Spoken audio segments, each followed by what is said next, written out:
Wrapping up an Ignatian retreat shortly before the start of Lent, I said to a priest friend, "How am I supposed to go from feeling the joy of Easter right back into Lent?" He reminded me that Jesus is always risen and alive. We should always carry the joy of the risen Christ with us.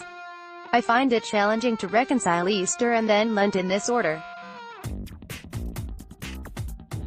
Of course, God has no problem with this order because God is eternal, eternally present, eternally dying, and eternally risen. It's only me, in my finite humanity and comprehension, who has difficulty with this concept. I pondered what it would mean to walk with the risen Christ through Lent.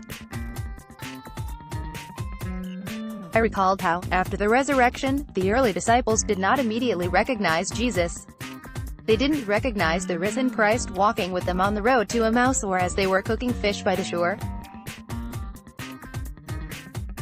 They were looking right at him, but their eyes did not register the person beside them as Jesus.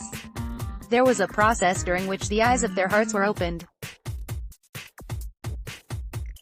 By spending time with the risen Christ and listening to his voice, they gained a gradual awareness of his presence. It seems, then, that if we invite the risen Christ into our journey through Lent, we might have an even deeper experience of the season. By spending time with him and listening to his voice, we too may find the eyes of our hearts opened anew.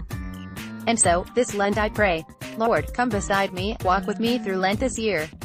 Come beside me, let me feel your presence, hear your voice. Open the eyes of my heart. Illuminate within it places of eternal Lent where I have not permitted your love entry. Help me to open these places. Root out that which needs to leave. And make room for the joy of your resurrection. Open the eyes of my heart to see you and those with whom I live and work and walk. Come into those Golgothas.